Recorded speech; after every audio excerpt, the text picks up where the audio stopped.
Welcome to the Hobby Handbook, your weekly dose of news, deals, and data from the world of sports cards. Hosted by Alex, aka Clever Cuban Cards. New episodes every Thursday. Look for more Clever Cuban Cards content over on TikTok and YouTube. Check us out live on Whatnot every Sunday and Wednesday. All right, so welcome back to the Hobby Handbook. Today we have an awesome guest in Gordy Bonkers or Bonkers Cards, but first I have two things. The first is a little bit of a hobby rant, and I don't do this all the time, but I was scrolling through Instagram the other day, and I've started to see more ads in general of companies using just AI-generated people to advertise their products. Now, obviously, as an influencer who sometimes gets paid to advertise products, I look at that and I say, well, that stinks. But I also look at that and I say, I don't get that, because the whole purpose and reason why I know people come to influencers, both in terms of why you follow me or other people, as well as companies turn to us, is because they know that we are trustworthy, are going to, be hopefully say what we mean and mean what we say and stand behind companies that we think are doing good things. Whereas in AI, you just type in a prompt and it gives you some randomized person who's going to say whatever you want it to. And I have actually seen, and I'm not going to name names, this is not meant to be directed at any specific company or anything, but I've seen some companies using AI people to advertise repacks. And I just think it's not it. It's a rant that I don't want to see more of. And I could have it be that I never get another sponsorship, branded content, promoted post, whatever you want to call it, and it doesn't matter to me. That is not the reason for this rant.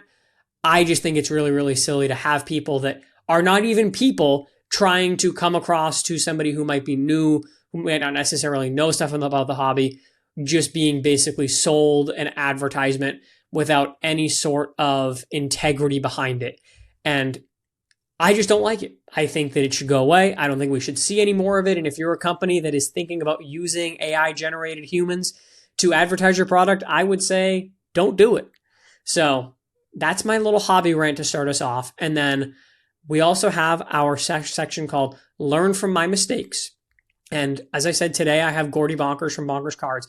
And he's somebody who has done a very, very similar thing to me of building a card business.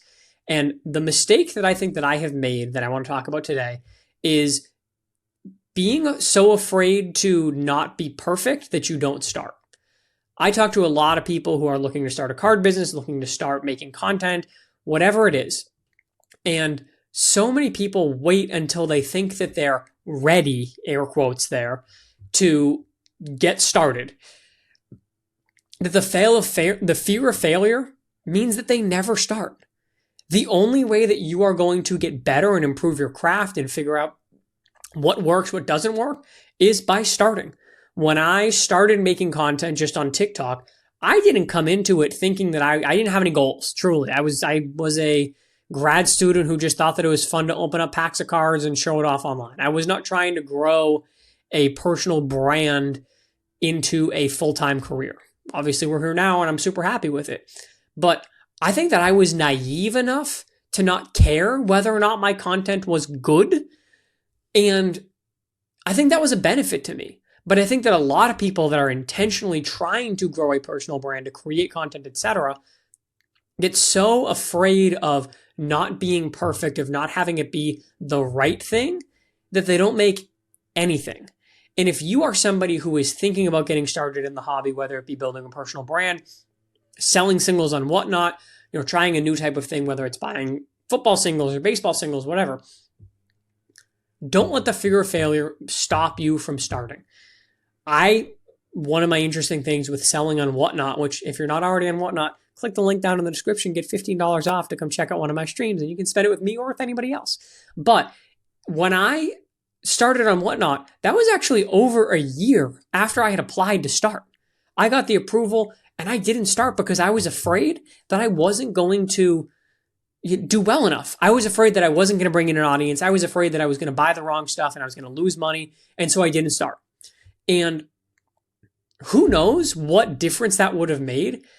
Being a year and a half into selling on Whatnot, my business has been leaps and bounds more successful than it ever was before. And we are seeing 10x, if not more, profit than what I was doing before I started selling and whatnot. And that fear of failure held me back for over a year before I actually said, okay, let's go and give this a shot. So don't be afraid. The only way that you're going to get better, the only way that you're going to learn is by doing it. And it doesn't have to be perfect. The only person that you're trying to beat is yourself. It is a race that it's a one-man race. You're just trying to be better every day. You don't need to necessarily be better than anybody else. You will hone your craft. You will hone your brand. Do it over time. And that will eventually lead to success. But the only way you're going to succeed is if you start today. So that's the lesson that hopefully you can take away and maybe go get started with something. Now let's transition over to our guest. All right, so we are here with Gordy Bonkers of Bonkers Cards, the vintage extraordinaire, host of the new show, the Gordy Bonker Show, which is going to be in the SCN network, fellow hobby entrepreneur, and tall guy. I have to add that in there as well. Now, Gordy, I got to set the record straight. We did some content at the National, and It was very, very funny because you are a tall guy and I am not a tall guy. How tall are you, Gordy?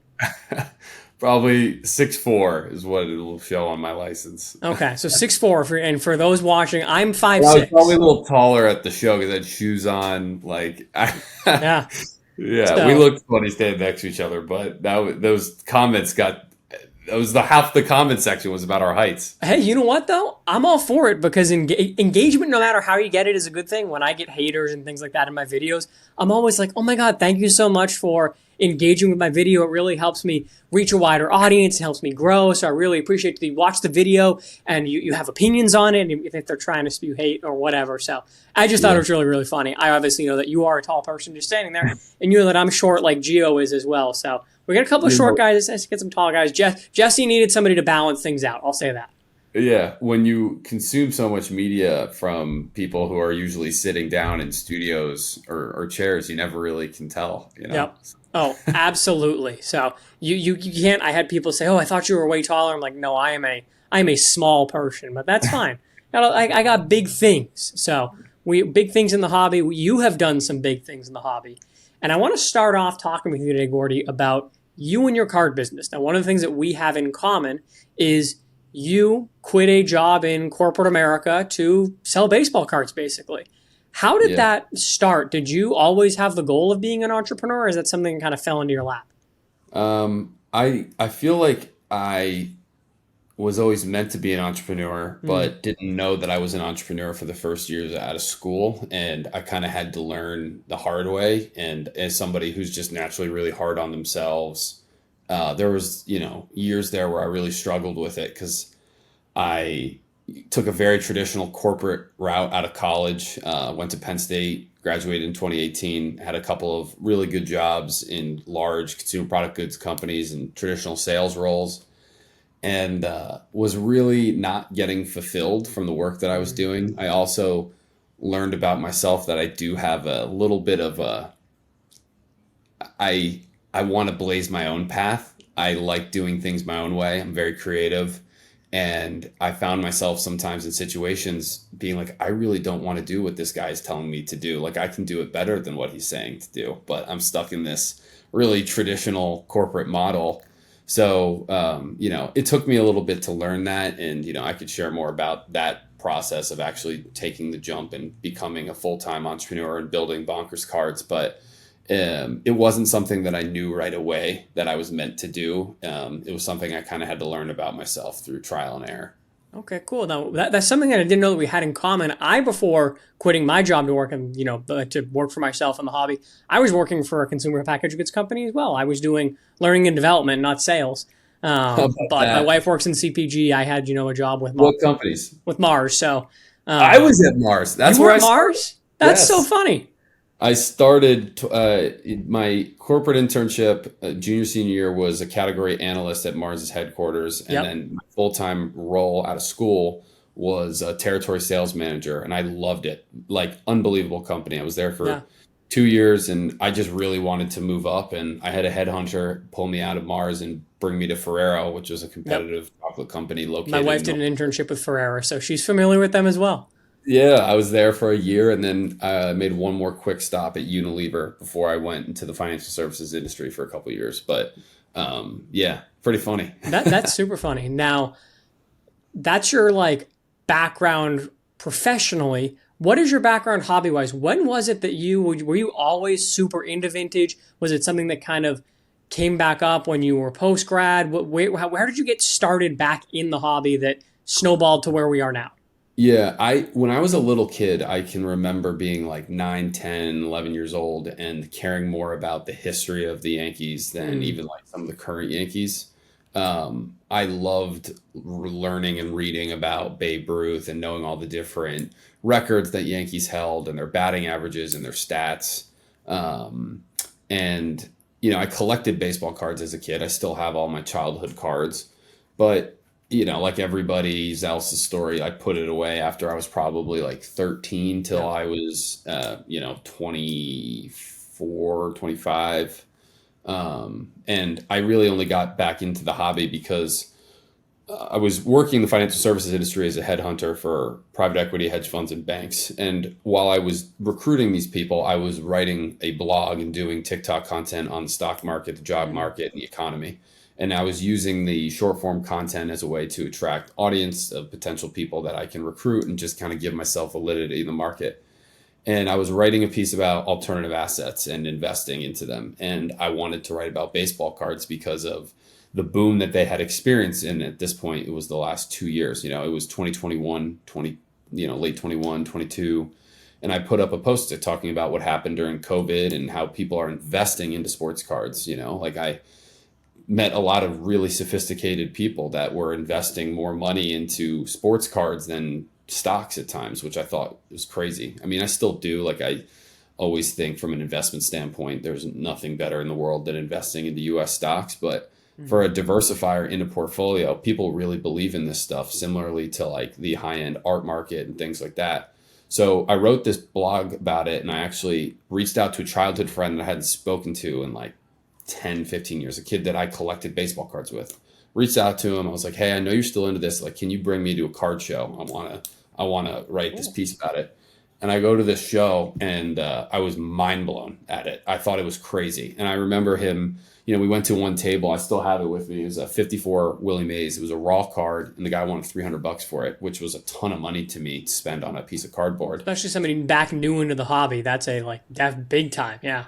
Yeah. And I was like, dude, I'm not doing that. He's like, Gordy, if you don't do it, I'm going to do it. And I was Yeah. like, fine, I'll buy the card. And, I wrote a little blog about it. I talked about the appreciation of this stuff. And, it became what started my 54 top set. And I started going to more shows. And just honestly, I just got the collecting bug for the first year and a half I was doing this. And I thought it would be interesting to start a second TikTok account called Bonker's Cards. My finance brand is called The Bonker Beat. And I just wanted to document what I was learning about vintage sports cards. It was very obscure to me. I just wanted to have a place to share it because none of my friends that I grew up with were interested in it. And that account got a lot more engagement than my finance stuff. And I just started doing more of it, and I got more interested in it. I completed the 54 set, and it kind of just blossomed further into the media brand that I have today. Love it. That's super cool. Now, you've got your big media brand, and I know that you also do a lot of work helping clients of yours and buyers find cards. You buy collections. You kind of Yeah. I think it's I do the same thing of basically you serve as a middleman. You are finding cards and sourcing cards that you think that your customers might want. How Yeah. much of your business is the content creation side, and how much of it is the like actual buying and selling of baseball cards? Yeah. You're asking me that in kind of a inflection point, even on how I'm spending my time today. Very different than how I'm spending my time even 3 months ago. Like a lot has changed. Um, from a personal P&L standpoint, the media of what I create doesn't monetize. Like buying and selling cards, brokering cards, like offering that is really what I make my living off of. But the media is what I, for a while, was spending more of my time doing, like actually, editing, creating. I'm still kind of trying to figure out how to solve because I have a large demand of my time for whether it's creating media, editing, Absolutely. or going to shows, traveling, buying collections, talking to clients, whatever it is. So I'm still in this really interesting part of my business where I'm trying to either delegate work or reorganize like how I structure it. But the media business is something that's newer to me as I've started to garner a large enough audience to warrant like people wanting to partner with me, advertise with me, and stuff like that. The big majority of my business is buying collections, brokering high level cards for clients and stuff like that. Yeah, yeah, and my business is the same way. 85% of my business roughly is the actual buying and selling of cards from a, revenue standpoint. But I Yeah. think to your point, it's also really important, the building of that personal brand. I know that, and I'm sure it's the same for you, that number would not be anywhere near what it is if you weren't creating the media. I Mm. probably spend 80-ish% of my time, creating content and some of the obviously the content is around the card business to some extent, but I spend a lot of time making content and a lot less time actually live streaming and buying cards and those types of things, Yeah. because I think that is it's the entry point of how people get to know you, and they say, oh, I really trust Gordy, and I know that Gordy's not going to sell me a card that's trimmed, or he's not going to send me something that has added color. He knows what he's doing. He's a trustworthy individual, and I'm going to maybe pay a little bit of a premium because I know that I'm working with him, and I know that that's going to be a good thing. And I get the same thing. So Yeah. it's an interesting balance. The live streaming thing is everything. For like 2 years straight, I streamed at least 3 nights a week. Wow. How And long? 2 hours, Okay. usually 8 to 10 p.m. I mean, depending, some nights more, but it was just like more recently, the last couple of months, I've come back off of streaming as much. And that's really the only time I sell. I only sell live on my Hmm. show, or if somebody's buying something a little bit higher end, it's a private deal. But the the streaming time has gone down a little bit because of, to your point, the amount of time that goes in now to content creation and honestly a lot of networking events as well. Like Hmm. just spending a lot of time meeting more people, learning other elements of business that I hadn't been exposed to. So it's been really fun. I love learning. I'm like obsessed with entrepreneurship and business, and I have, I don't know, like an infinite appetite to learn more for it. So it's been fun, but it can be tiring at times. It definitely is. And what blows my mind too is you have guys, and you and I are in the game mostly, and we're going to talk later about your vintage breaks that you do, because I know that you do some of those, that I'm intrigued as to how those work. But you and I mostly we're singles guys. You're not a breaker. You're not buying boxes of 52 tops and breaking them on TikTok. Yeah. You are sourcing singles and then selling them to buyers. And what's crazy to me is if you were to go and want to sell on a Fanatics Live or something like that, you need to be live 40 hours a week, which Yeah. is, I'm live 4 hours a week, and I spend so much time, and it's so much of it is the prep for the stream, and I have somebody that does my shipping now at this point, but like there's a Nice. lot on the Yeah. front and back end of things that requires time, money, energy, etc. I feel Yeah. like 4 hours a week is so much. So like I'm even bringing on somebody, actually a little plug, next week's episode we're going to be bringing on somebody who's going to be joining the Clever Cuban Cards team to be doing football streams for all of you that are listening, which is fun. So a little addition to the portfolio. But I spend so much time doing this, and I'm only doing 4 hours a week. I can't imagine being live for 10, 20, 30, 40 hours a week while Yeah. also creating the content, while also trying to be a human being outside of creating content and buying baseball cards. Yeah. No, I mean, congrats to, like, I think one of the things, if I were to be like harsh on myself and reflect a little bit, is that I'm very on the hiring side of things. I've been really hesitant, and Mm, I have a pretty large appetite for risk, but there to me feels like this risk that's just cloudy with making a hire. big time. It would be the first person, not me, on my channel. Like I know, like I know how I want to come off to my audience. I know how I want my brand to be perceived. Um, I even like honestly, I feel the weight and responsibility of hiring a person. Period. Like I was in corporate America for 5 years, had a lot of different managers, had some unbelievably good managers, had some terrible managers. And I know even hiring somebody in an hourly capacity, you still have an impact on their life. And like, I've like really kind of balked at hiring help, even though I know that I need it. And I've like slowed down other parts of my business because of that. And, I give you credit for barreling through that, finding somebody that you trust and taking the risk of hiring somebody because it's I will hard. tell you, the first time that I have a local high school kid who does my shipping for me, Nice. and he's great. He absolutely kills it. He makes way less mistakes than I do. I spent so much time, doing all of my shipping. In my first year and whatnot, I sold like 20,000 cards. So there are mistakes that happen. He makes way less mistakes than I do. But the very first stream that I did, by the end of the night, I think I did $5,000-$6,000 in sales. And I was like, oh crap, I'm giving this 15, 16-year-old kid $6,000 in baseball cards and just going to trust that he does it right. And it definitely was I'm not somebody who, I probably play things too safe in a lot of instances, in terms of buying, taking big risks on cards and collections. It's a reflection. Yeah. I need to be better at that.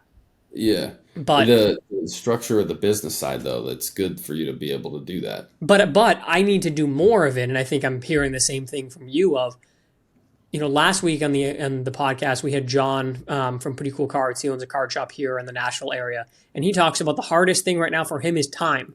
And I think, any entrepreneur can tell you that. And I feel the same thing, that especially when so much of what you do is content in your personal brand, people come and they expect you. And there are so much of it you can't, just push off and say, okay, somebody else do this. And then even the things that you technically can do, it's figuring out the way to like let go of that control, because I want it to be done the way that I want it to be done. And, I think it's a lot of finding people that you are able to trust. Like the guy, Brendan is his name, who's going to be doing football cards with me. I've gotten to know him over the last 3 years. He sets up at shows. He works with people that I know very, very well. Like, he has done a lot, and I've built that relationship with him that now I can say, hey, here is what I expect. I want you to run your stream exactly how I run mine. And you're probably going to bring in less people. You look at any of the big pages when Sports Card Investor, Cards HQ, Jeff Wilson goes live on whatnot, they get 400 people in the room. When he has his regular breakers that are just, his employees, they get 30 people in the room. And there's nothing wrong with a room of 30 people, but that there's a big difference when it's you that's showing up versus somebody else who you've hired. So it's definitely a risk. It's definitely a little scary, but I think it's something that it sounds like we both can maybe do. Dip our toes in a little bit more to try and continue to scale, because you can't scale without the help. There's only so much time. I also challenge myself to sometimes think about do I want to scale? Like a lot of people think a good question. that you kind of have to, and where I'm at right now, I love what I do, and I love the trajectory that I can build the brand without having to necessarily expand to doing more live selling volume. I want my live show to always be kind of like the backbone of my community. Like when I go live Sunday nights, 8 o'clock on TikTok, I know that all of the big guys that have been in part of my journey in my community are going to log on that show that night and be talking about the cards, but also razzing each other in the chat, talking about the cards that they picked up that week. That is really the hangout community spot of it all. It's amazing. Yeah, I feel the same way. Yeah, and I don't know if I need to. I don't know. I sometimes I question is there a need for it for what I'm trying to build and accomplish? And obviously that's going to change. I think me and you both are really early on in what SCN, this whole media channel, is going to become. I'm super excited about that, and I think the podcast is going to continue to take up more of my time and where I want to spend my time. I want to build a larger presence online, and I don't know. It's hard. You can only make decisions on the information at hand in front of you in the now, and learn as you go. Yeah, I like something that my wife and her parents say is you make the best decision with the information that you had at the time, and whether or not you look back on it and say, oh, maybe I would have done this a little differently. I do think that's a really interesting question, though, of do you want to scale more?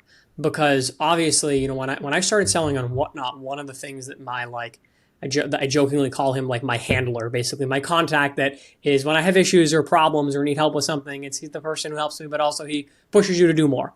And he's like, oh man, I would have such a problem logging off knowing that I have 70 people in my room. That's such a good room. You've got so many people that are wanting to buy cards and have an appetite to spend money. And I'm like, yeah, but at the same time, like, I'm good. Like, I made the money that I need to make. I'm tired. I feel like there's a lot, like a loss of momentum that happens there. Like, could I push it? Sure, but does that necessarily grow or gain me anything? And I think that that's where, for me, the addition of the football side is, I think, a nice thing because I see some demand from my audience. I have people asking all the time, like, are you going to do football cards? And I've tried it. I've tried to sell stuff outside of my wheelhouse, which is modern baseball. And I don't know, it just doesn't do it for me. And I don't know if you've ever tried to sell stuff that's like outside of your kind of wheelhouse and how that feels. But for me, when I've tried to buy football cards and sell them in new lives, I love football, but it just doesn't do it for me. I like the baseball side and finding somebody who wants to do football and do it as a part of my page where he can run his own business, grow his own business, and I just get a little bit of a cut. I think it's hopefully going to be a win-win. We'll see kind of as time goes on. Time will tell. But it's weird trying to kind of expand your horizons. Have you done that or no? I get asked a lot if I would ever do modern product because I only do vintage, Yeah. and it doesn't really excite me, and I don't really believe in it either. We're going to talk about that. So there's that element to it, and I'll buy like vintage basketball, football, and hockey every once in a while. The thing is, like, I know vintage baseball like the back of my hand. Like, Yep. I have studied baseball history since I was a little kid. So, like, when I take shots sometimes on vintage football players, for example, I don't really know their cultural or historical relevance or significance. So if I'm buying this card just based on the comp that I'm seeing and seeing, like, if this card sells roughly at 250, guy that burned me that I'll never freaking buy again, Kenny Washington, 1948 Bowman rookie, Kenny Washington. I bought that card because I got it under comps, but it sat on my show for like probably 3 weeks, which is super long for me to hold a card. Like, most of the stuff that I have, I buy and it goes out the same week. And I remember like 5, 6, 7 shows of me having this stupid Kenny Washington card. And I just didn't really know anything about him because one of the things that I do really well with selling my cards is when I show off a card, I'm not just talking about the card and the price. That's really not how I think you sell. People want to learn. They want a story attached. So if I show any baseball player, I can tell you about their career, their team, an interesting fact about them, maybe the specific set that Topps came out that year. What were the harder cards to get from this set? Was this one of his earlier or later career years? Like, that's all stuff that I can provide context to. But when it's a football card, I'm like, this is a Kenny Washington card. It's PSA 4 and it's $250. It's like, no one's excited to buy that card. Yeah. And I realized that in myself. It's like, I don't think I can get myself to, like, I am who I am. And I think people will always be able to sniff out when you are being somebody other than your authentic self. So that's been something I've wrestled with because do I have the audience to sell a lot more cards, and could I have a modern breaking product brand? Sure. But I am not interested in it. So an approach like you took, where you found somebody who is passionate about it and maybe benefits off of the audience that you built, that could be a solid play to go. But I just have never, been super successful or even happy selling stuff that I don't personally like or believe in, Yeah. Now you say I'm gonna transition us to modern versus vintage because my listeners know that I'm a big modern guy. I exclusively do modern baseball outside of a couple of vintage 54s that I have there in my collection point on my back wall. We got 254 Hanks right behind us. Right behind us. Great positioning. But I'm a modern guy. You're a vintage guy. Now you say that you don't believe in modern at all. Talk to me. Sell me on it. Well, I don't believe it as an investment. I think it's fine as a collectible. In fact, like, super collectible. The stuff is shiny and attaches people to specific players that are currently playing. And if you attach yourself to a favorite team currently and you want to collect those teams, by all means, knock yourself out. But I don't think that it's worthy to call it an alternative asset or investment at all. Even the stuff that's considered low pop or, low numbered, like I'm sure you've heard this argument several times, but there aren't just one of ones of these cards. There's not several. at all. Yeah, there's several different one of ones, and to me, that just waters down. Like, how can you attribute like one of the pure elements of why cards have become like an asset class is that there's a true scarcity to them.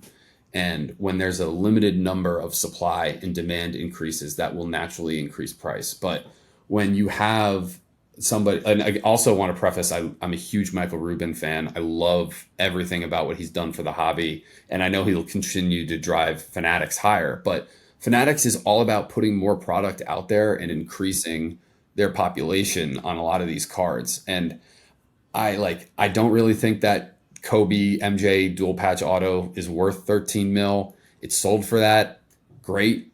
It's worth what somebody's willing to pay for it. But there are similar cards to that. And I struggle with the amount of refractors and cards that are numbered out of 99 that are actually, well, this is the 99 that's red, and this is a 99 that's out of blue, or this is from this product or that product. Yeah.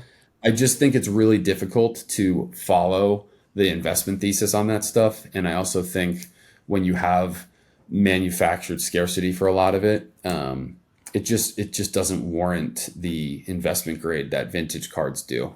And, I've said throughout this podcast so far, like, I love history and I've just always gravitated towards it. And it's hard for me to get fired up about a prospect and especially spend $400,000-$600,000 on these prospects cards when 99% of the time that card is literally going to be $0 worthless. If you can find somebody to buy it in 3 years, that's a win at any dollar. That's like, I just can't get behind that. So, and it's also tough because I can have these thoughts and other people can have totally different thoughts, and I'm happy for them. And that's what makes a market. And I don't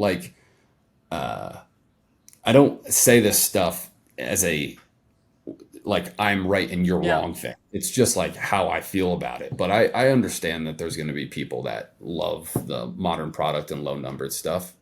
I would say though that in general, I agree with you in that I tell people 99.999% of cards that are produced today are going to be worthless, 5 years down the line. Yeah, that's crazy. And it's crazy. And I mean, that's inclusive of base cards and all this and that. But even with your manufacturer scarcity and your numbered parallels and this and that, I think that what is going to be important is which ones stand the test of time. It's the same thing in that, why is it that a purple out of 250 will sell for less than a refractor out of 499? Because, purple wasn't an original Bowman parallel, whereas the refractor was. And so the market has decided that they think that the refractor is a more desirable parallel. It's the same thing with the 101s, that the flashback 101 versus the true 1 is worth less, or the nebula, or the black finite versus the black it's so stupid. The number of 101s, I agree with you, the amount of manufactured scarcity, most of it will not stand the test of time. I think, though, that some of it will, and it's a matter of whether or not, I think that if you are making the investment today, I think there is safety to some extent, and if you can pick the right things, and then that's an if, that, the odds are certainly not with you in doing that. Yep, and had you looking back at 90s cards, the PMGs, the market that those have nowadays is crazy. And people look at kabooms or downtowns and they say, is that going to be this generation's version of the PMG? Time will tell. I think that there is without a doubt going to be investment level cards that exist with modern cards, but the majority of them are not. And I think that you're right that it's heavily weighted in the entertainment collecting side and the speculation side versus the investing side. It's just a matter of picking the right thing. Yeah. And, it's a consistent trend with how I think about my own personal investing philosophy. Mm-hmm. Like, I am a pretty boring investor. I invest in index funds. Yep. I don't speculate on individual stocks much. I do invest into crypto, but I know that's speculation, but there is a certain amount, I don't knock anybody for wanting to speculate, but it just doesn't really align with my own personal beliefs on how I do it. Yeah. One of the things that I think that the modern product struggles with is that if you were to talk to a newer collector that wants to, I know your boy Soto. You love Yeah. Juan Soto, and he wants to collect Juan Soto cards. Like, even you being a good communicator, this guy that you explain, there's these Juan Soto cards that are in tops, but this is tops gilded, and then this There's is 80 different whatever. rookie cards in Yeah. it, which is where the allure of the first Bowman is, for the record. And granted, I hate Soto's first Bowman. Terrible picture. Looks so ugly. Yeah. But when you explain all those different cards, that guy eyes gonna roll the back of the head. He's done. Yep. But if you go to these cards, this is a 52 tops Warren Spahn. This is the only Warren Spahn card of that year. Mm-hmm. So it's very simple to explain this player, this set, his relevance, and for a collector, like, that's digestible. And I think that is something that is forever lost once you got into the late 90s, early 2000s. You started to see more of like those different variations of sets. And then in the last like ultra modern years, last 5 to 10 years, it's just gone. And I do think that's always going to be a challenge of the hobby. And that's something, like, for me, as somebody that wants to sell this stuff myself, like, it's very easy for me to be able to explain this to people. And what I also like about this, now, there is a little bit of manufactured scarcity in the grading component to this stuff, because the grading companies kind of have their own hands into how scarce they want to make this stuff. Mm-hmm. But, there's only a handful of these cards in 8, 9, and 10, like, it kills me. We might have to, at the end of the show, I'll run and go get it. I actually left it in my car. I picked it up today, and I was looking for the office. I just picked up a huge PC card for myself for the 54 set. Okay. I bought a 54 Jackie Robinson in an SGC 8. Ooh, and I've got a 4 right there. Yeah, it's a great card, and there's only 2 of them graded higher at SGC, period. And both of them are 8.5s. There's no 9s. And that is something that's easy to explain to somebody. It's something that, like, I can hold and be like, man, this is a very scarce asset. There is not a lot more of this, especially in this grade. So, that's something I collect, is 54 tops and SGC slabs. I just like the way the stuff looks. I try to get it in super high grade. I think my own personal take is that the market currently doesn't fairly value high grade SGC graded cards versus PSA.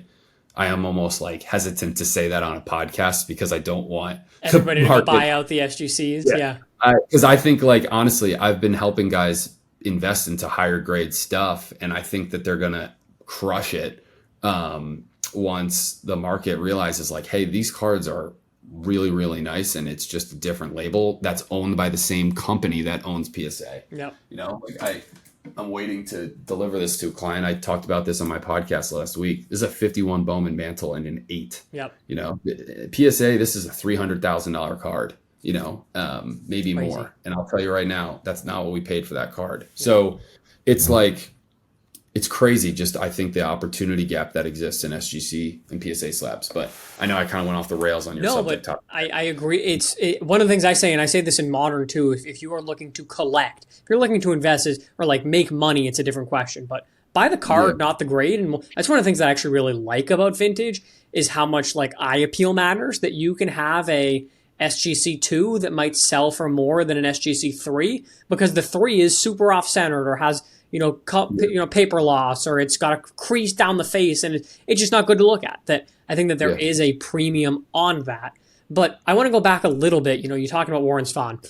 One of the things that I worry about with vintage, to some extent, and I know there's the historical side of it, is the kid today that is starting to get into the hobby. The 12-year-old that you see at the card show that's wheeling and dealing, doing his trade-up challenge, dollar challenge, whatever you want to call it.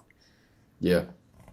He has no, or she has no connection at all to these players. What I like about, and what I think is cool about modern, and I love sports. I'm not somebody who is, as you saw, the height differential, me being 5'6", 120 pounds soaking wet. I'm not an athlete, and I know that. But I love sports. And the thing for me is that I love how the modern card market allows you to feel closer, like Michael Rubin says, talking about how much you do like Rubin. And I agree. I think Rubin has done a lot of really cool things, and I think they're going to continue to do good things. And I think he has a good mindset and philosophy on business and collecting and things like that. But Ruben is one of those guys who he has talked about that the collector is the ultimate sport fan. They are the biggest fan of all because they put so much money behind the guys that they love to see. And what I love is how much when I see guys in my stream come in and they're ravenous for Pete Crow Armstrong or Jackson Merrill and yeah, are those young guys who it's a speculative play? Of course it is. But they have so much fun because they're watching the games. They're watching all 162 Padres games. And they're wanting to see how he does. Yeah. How does the local kid at the local card show get connected to the history and those players? Obviously, the greats will always have value. I think vintage is by far the safest place to put your money into. But the fun side of collecting in me looks at that and says, I've never seen Hank Aaron play. I know he's an all-time great, one of the best to ever do it. But the connection, the reason why I have a 54 Hank Aaron is because when I was, 7, I had the reprint set that Topps did in 1954 Topps, and I thought it was cool. So now, I have that, but outside of that, vintage-wise, I have no connection to it. How do you feel about not having a direct, or like feeling like a direct connection to all of these players' cards, et cetera? Do you feel like you have a direct connection? I think I get asked that a lot, especially like with the values of not the super high-end Hall of Famers, but like the Warren Spahns, the Lou Brocks, those types of guys. Like card prices are largely honestly moved by cultural relevance, not really historical performance at all. So like it is a fair point. Like the 12-year-old kid is like not going to probably care unless he was a weird kid like me about, Warren Spahn or Joe DiMaggio or whoever. But I do think that like there is an evolution that I certainly see just from people that find themselves to my content is like a lot of people start in the stuff that they know. Yeah. And as they get more ingrained into it, and unfortunately, like get a little bit burned sometimes by value, big time burnt a lot. They are like, well, I like collecting. I have that gene where I like to work on a project, whether it's building a set or a player run. Like I like collecting, but I also like not losing money, or I like making money in a lot of cases. If you're buying this stuff correctly, like you'll probably make money if you go down the line and choose to sell it just based on time doing its thing and the value of the asset compounding. So like, I think people will start with that speculation and then find themselves in this vintage market of cards that the prices are a lot more stable. They get the action of collecting, which they enjoyed. I mean, it's different because for vintage cards, you're hunting everything that's already been opened. There's something that is certainly not replicated with opening a modern pack of cards. I know we'll talk about the vintage breaks. There's like an element to that where you don't know what you're going to get, which people like. But like that's something that vintage just can never have or replicate, is like that feeling of ripping open a modern pack of cards, and like it's a little bit like a lottery ticket. Like maybe I'm going to hit on something. It's a gamble. That's worth a lot of money. And that gamification of the hobby is honestly a huge reason why we're here. Me and you were even talking, is that gambling was legalized and the hobby was able to double down on the gamification of like the lottery ticket card that put a lot more media attention behind it, that got a lot more eyeballs on it, which got more collectors, more audience. And you and I have podcasts. So like, it's like, I'm happy that it exists, and I hope that people continue to do it. It's just, it's a totally different beast, Yeah, no, it is. And so you mentioned your vintage breaks. How does that work? Because it obviously you're not breaking vintage boxes. Is it like a repack essentially? Tell me about it. Yeah, I guess so. It's I will either buy or curate a complete set of cards. Let's use the 54 Topps set, for example. It's my favorite set to do a set break for. It's a 250 card set. So I will sell 250 spots. Spot pricing will be, depending on the quality and condition of the set. Let's just say, for example, it's $100 a spot. So that $100 will guarantee you one card at random of the 250. And once all 250 spots are sold at $100 a spot, I will then add everybody's name into a randomizer, and then that name will get attached to a number between 1 and 250. And you get And that whoever number lands on card. card number 1 gets Ted Williams. He's number 1 in the set. Yep. Whoever gets card number 128 gets Hank. So that guy who spent $100 might win a $10,000-$15,000 card or whatever it is. So there's that element of excitement, but you also might get, Dave Jolly, who nobody knows, but that's like part of like what a break is, Yeah. So it was something I have never bought into a vintage break of somebody else's. Mm-hmm. I'm not huge into that gambling aspect to it, but I noticed I had a really large audience of people who does want that product. So I started doing it on basically a monthly cadence. I've probably done it 21, 22 times now. Wow. I haven't done one in a couple of months, from the conversation we had earlier. It takes a lot of time to do a break, especially at like a large scale. Mm-hmm. The curation of the set, but then also selling the spots, creating the marketing, sending the emails, organizing, getting the payments, like the logistics of running a break takes a lot of time. And honestly, the time that it takes isn't worth the money that I make because my time is better spent other places. So I still want to continue to do breaks. I will to do one in the next month. Probably. It's one of the perks of being a Bonkers Cards Club member is getting 10% off on all my set breaks and stuff like that. So I want to continue to do it, but it's the one way vintage guys can open a pack of cards, if you will. Yeah, no, and that's cool. And I do think, to your point of the gambling gamification of the hobby has led to its growth. I know without a doubt that breaking, like it or not, breaking is not going anywhere for modern product. And people like to gamble. And I do think that there is a side of the hobby that is, collecting purists, that they just buy the cards they want and that's that. There's a side of the hobby that is I just love the rush of opening a pack. And if I get cool stuff, then I'm going to build a collection out of that. And it's a spectrum, and everybody falls somewhere on that. And I think that it's a cool way I think that finding ways to gamify vintage hopefully can maybe bring some of those people that are further onto that gambling side to the vintage side. Because I do the same thing to some extent. Something that I do with modern boxes is I don't like breaking, because one of the things that I tell a lot of people is, buy the single. I say it all the time. Just buy the card that you want. You are going to do better. But again, to that side of the gambling, people love that. So what I do is I do what's called a rip and flip, where I take boxes and I will open them live on stream like a break, but then I will just sell the singles live right there. So when I open the box, I sell the singles that we get from it. Obviously, the downside is that if, I pull out of this year's Topps Chrome, an Ohtani red out of 5, had you bought the Dodgers for $300, you're probably feeling pretty good because it's a $1,500 card. Downside, though, is let's say you don't pull any Ohtani. Now you just lost $300.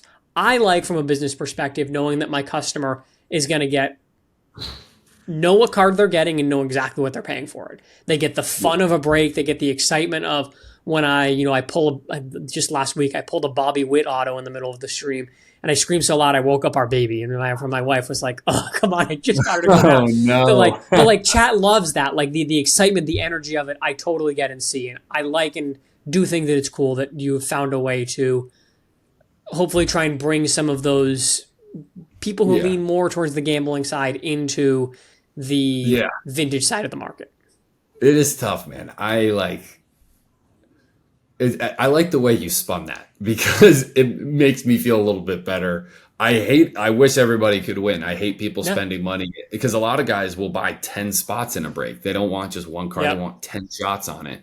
And sometimes they don't win anything big, Like it's just a part of, I guess, the whole side of it. But it's been fun. The flip to that, though, is that guys who never, ever, ever would be able to spend 5, 6, 10, 20, whatever it is on a card. Can get my last set break was a 51 Bowman set. The Mantle rookie, I think, was a 6. Mm-hmm. It's like a $45,000-$50,000 card.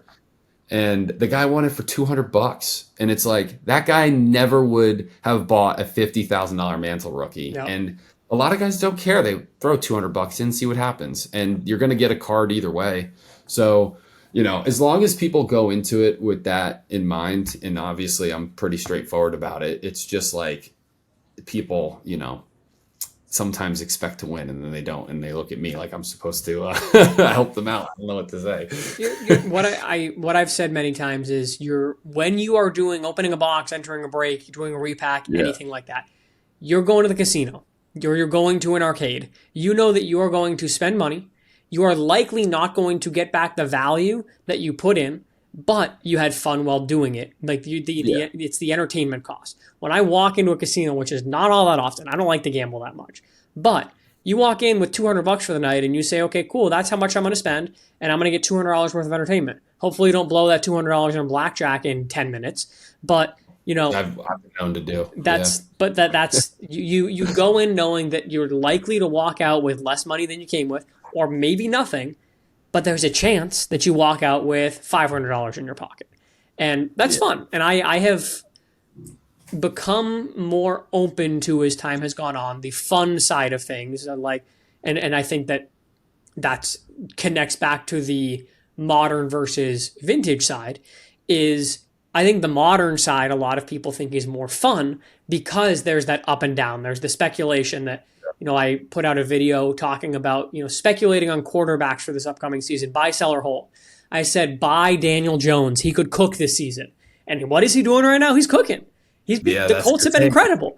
But the fun of following the season and making those speculative plays, it's the same thing in my mind as opening a box. It's a gamble. You don't know what's going to happen. Are you going to do, did you make the right call? Did you get a good card? I think that becoming more open to that fun has made me more open to breaking, more open to open boxes, or more open to people doing that. Just know what you're getting into. And maybe, just maybe, that can get you more open into modern cards. Yeah. Yeah, no, I would love to be more open to it. I feel like I've been being pulled in a lot of different directions lately in terms of my attention. So the thought of trying to do something that's very different than my brand right now, I haven't allowed to entertain, but I will not rule out eventually trying to figure out a way to bring that modern product into some way, shape, or form my brand, because I am also not dumb either. Like, I know a lot of the guys that watch my show and are members of my community, like, they're buying modern cards all the time too. Mm-hmm. And it's like, if they love the experience of being in my live show or my chat or in my group or wherever, they'll like it for modern product as well. It's just like trying to figure out how to stay true to myself and make it a good product for everybody. But yeah, it's a good conversation. I was actually golfing with a guy that's in my community, and I mentioned to him yesterday that you and I were going to be talking, and he's like, oh, I can't wait to hear you guys battle it out on modern versus vintage, because he's a guy that likes both of them. And, it's good conversation to have. And it absolutely is. And both are great. Truly. Yeah. Yeah, for sure. Yeah. Now we've taken up enough of your time today. What I do want to wrap up with is I love to do a little lightning round with my guests. Quick hitter questions, can be a little controversial, make you make some decisions. So some lightning round if you're in for it. Yeah, man. Absolutely. Okay, sweet. So favorite vintage design? 54 Tops. Okay. Fan or fail, modern reprints of vintage cards or designs a la a Platinum Anniversary, or reprinting the blue refractor of Mickey Mantle or whatever from 52? Fair. Okay, so you like it. You think it's cool. Yeah. Okay. Most underrated vintage card? Underrated. I'm going to go 47 Bond Bred Jackie Robinson is true rookie, not the Leaf. Okay. Modern card that you would want to add to your collection? 2001 Albert Pujols, the Chrome Bowman Refractor out of 500. The auto? I will. Yeah. I will eventually own that card. I think it's such an important card. Yeah. I love it. It is. It's a beautiful card. I agree with you though. It's a great one. First vintage card you ever bought?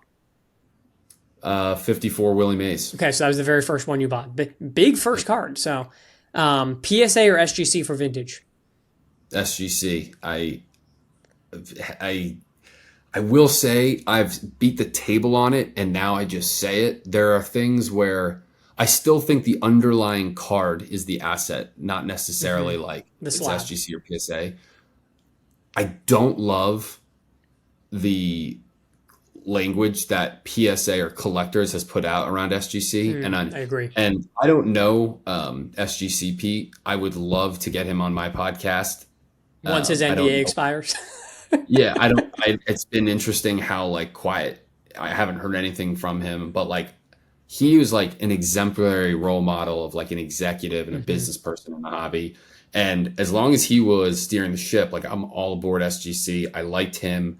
I love the brand. I love the logo. I love the look of the slab. And again, when you compare the values of the two slabs, SGC's value gap to me is an opportunity to PSA. I don't like PSA's customer service much. I've had really bad experiences with it. Um, and I always want to say SGC, but lately, like, there's concern over like what collectors wants to do with it as Big a time. brand. So it'll be interesting to watch. The only other thing too, I'll say on PSA that I do admire that I like is their CEO, Nat Turner, Hmm. correct? That's who that is. Yeah. I like that he's kind of in the weeds with collectors. If you go on Twitter sometimes, like he's there and like Yeah. listening to people. And that's a very admirable trait for somebody that's in his position that really doesn't need to listen to Joe 4655 like complain about how long his cards have been to get graded, which like to be fair, there should be a complaint about it. Like I send cards in there not that frequently because of how painful the process Right. is versus SGC, which is so easy. And you know, I when I get asked from my audience, like, where should I get my cards graded? And I see some awesome collections. I'm always like, go to SGC. Like, there's just no reason to pull your hair out with PSA. Yeah. But there are people. This got me going because I do think it's an important It topic. is. Sorry. Oh, it absolutely is. The Card yeah. that you regret selling the most. Um, oh, easily. This was recently. 89 Upper Deck Ken Griffey Jr. rookie PSA 10. Okay. I literally wrote a piece about it the week before that is a super underrated card in the market. I compared it to the 52 mantle. And literally after I wrote that piece and sold that card, I think I sold it for around $3,000. It's up $1,000. Like it's up like Wow. 30 or 40% in the last couple months, that card. That's That was a crazy. stupid sell. And I wanted it for my own PC. Like I was just in that mode of like I'm buying and selling, and I saw an 89 Upper Deck. Like it didn't consist in my head like this is a card you should keep, and I sold it and it was stupid. It's like, that card's going to keep going up too. I'm sure But it I will. just can't buy it back now. Yep. $4,000. I get it. Knowing that you just launched your podcast, dream collab or podcast guest. Is it SGC Pete? Is it somebody else? No, I would say dream is a big word because like I'm somebody who's like Gary V, Michael Rubin are two guys that come off immediately. Yep. Like I really would love to be able to have like a conversation like this with them. I know their time is obviously worth a lot, but I think both of those guys would be fair answers. And like I'd love to be able to get athletes. I don't know where the show goes, but I want to interview entrepreneurs and people that have inspired me, and Gary V especially being one of those people. So I'd say Gary V and Michael Rubin. I think they're great answers. I would probably agree with you there. And then last one, would you rather a lower grade high eye appeal or a higher grade but worse eye appeal? From a collecting standpoint, lower grade, high eye appeal. From an investment standpoint, higher grade, lower eye appeal. Interesting. Okay. So Yeah. Gordy Bonkers with the answers to all the lightning round important vintage questions for you guys. That is the definitive expert answer. So I'm sorry I didn't give the quick answer on some of those. no, I to love give- it. I agree with you, especially on the SGC stuff. I did a whole 10-minute video ranting about how I think it's a huge mistake. About literally, I talked about CPG and how the whole business model there is to buy your competitors and try to own different levels and subsets of the market. That I think the PSA and or collectors, better yet, is creating a vacuum that will mean that somebody else, if you truly are scaling SGC down, somebody else is going to come in and be your competitor versus saying, hey, we own the number one and the number two.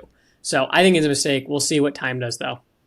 Yeah, and I don't know. Something's going to happen there, but if collectors is the owner of PSA and SGC, like the people that are grading cards at SGC are collectors employees, just like PSA is. Like that is the same grading standard. So like again, it goes back to that like gap in the market for where the value is, but I don't know. There's that angle that they've been throwing around the word boutique a lot. Like, is this going to be a boutique vintage grading service? Maybe like, I don't know. I guess that can hold, but because to be honest, like I never really liked looking at modern cards and SGC slabs personally. Like I I think sell a modern modern card, cards and SGC slabs super well. I'll say that.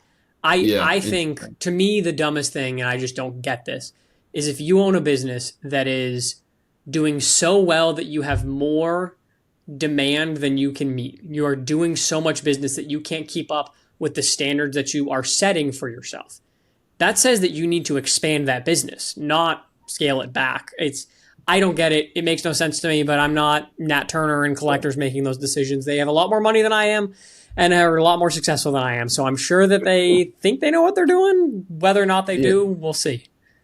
Yeah, no, for sure. It'll be interesting to watch, and I do feel like there's going to be some more news coming in the pipeline. Yeah. And we'll see what they decide. Yeah. But yeah, man, I appreciate coming on. Yeah. Now, Gordy, where can people find you? I know you've got your new show coming out. Is it this week that the first episode launches? Yeah, we filmed it last week. The new episode comes out, I guess, tomorrow, which is super exciting. Okay. So when people are listening to this, your show will be live. It is the Gordy Bonker Show, right? Yep, Perfect. and that'll be on Sports Card Nonsense YouTube. I also am on TikTok, Instagram, and YouTube at Bonkers Cards. Like those are my personal channels. Please follow me on Instagram. I'm looking for more Instagram engagement. So Bonkers Cards, and then honestly, a huge place of growth that I spend a lot of time making really good quality content is on my newsletter, Bonkers Cards Weekly, weekly newsletter that goes out about news around the hobby. I write premium content for Bonkers Cards Club members. I have a vintage sports card club community. And, you know, I'm writing a lot for those community members. You can check that out at bonkerscards.substack.com. I'm writing a lot on Substack. So check me out there. And yeah, man, appreciate the time and congrats to you on all your growth and success. I know it comes with a lot of sacrifice and it's super, super hard. So hope you give yourself some props for it, man. Same to you. It's you. We are in very, very, very similar shoes and timelines, and I'm flipping it right back to you as well, Gordy. So thanks for coming on the show. It's been great to have you. You got it, man. All right, I'll catch you guys later. Absolutely. See ya. All right. So thanks again to Gordy for coming on the show. Make sure to go and check out his new show. It's already up, already live. It's on the SCN YouTube page, so go give it a look. Real quick mailbag today. Didn't get a ton of questions. I'm going to be honest. We were traveling. We were off seeing my parents, and I got my post up for my mailbag a little later than I probably should have. So I got one real mailbag question, then I want to kind of jump on over to something that came up with a post that I made earlier in the week. So the mailbag question was, where do I get the checklist info for case hits? And generally, there's a couple of different sites. I generally use Beckett, but I will just Google, you know, the next set that's coming up from Topps, I think, is Bowman Chrome. So I would say 2025 Bowman Chrome checklist. And you're going to get a couple of different websites that will pop up. Generally, they will all lay out all of the information. They'll give you a little blurb written up about the set. They'll tell you what the rare case hits are. I also would recommend just going directly to the Topps website and looking at the pack odds. Because pack odds, especially with Topps, are what you actually care about. Topps doesn't do your traditional case hit. Panini does a lot of the, you know, in every case you're going to get a downtown. With Topps, it's pack odds. It's, you know, in one in every 20,000 packs, you're going to pull this card. And that tells you how rare and hard a card is to pull. Now, rarity doesn't necessarily mean that it's going to be valuable. There are plenty of super rare cards that sell for way less than I think that they should. But looking at those pack odds can also help you find out what cards are maybe really, really rare, maybe which ones are more common than you might think that they are. Which, speaking of more common than we think they are, I went on a little rant about downtowns on TikTok, Instagram, etc. earlier this week. And my rant was, if you look at the population of downtowns that have been graded by PSA, 2020 Donruss football downtowns, there's like 2,400 of them total that have been graded. Total. 2024, you know, Jaden Daniels downtowns, that 2024 year has over 25,000 downtowns. In the span of 4 years, that print run is up over 10 times what it used to be. And Panini, it's tough because Panini doesn't put out pack odds. We don't know how rare it actually is to pull a downtown. But it is incredibly clear that it has gotten to be either Panini has jacked up the print run significantly higher, or, and I'm actually going to say, and they've made it easier to pull downtowns because that chase of that big, cool case hit is what brings people in and makes people rip a lot of boxes, especially in a world where they don't have the autographs of a lot of the top rookies. Now, I think the downtown is still a fantastic insert. I still think it's a fantastic thing. But one of the questions that I got was, do you think that with Panini going away, you'll see an increase in the value of downtowns? And I think generally the answer that I gave was yes and no. There will be some that are going to, without a doubt, grow in value, especially back when the print run on them was actually crazy, crazy low and they were actually crazy rare case hits. Now you have so many guys in the checklist. You have so many different parallels and options. It's going to be hard for them to maintain their value. I think that the repack market is really keeping the downtown values priced high because they're so liquid, they're so easy to get rid of because all the repackers are buying them because people want the thrill of pulling a downtown. And a downtown is cool, but it's not as rare as it used to be. And I am very, very happy that when Topps takes over the license, I hope that they continue to do what they are doing and release pack odds so that we really know how rare the cards that we are pulling actually are. So that's everything that we have for this week's episode of the Hobby Handbook. I appreciate you guys listening to this week's episode. If you don't mind leaving that 5-star review, make sure to like, comment, subscribe if you're on YouTube. I appreciate you guys coming here, and we'll see you guys next week.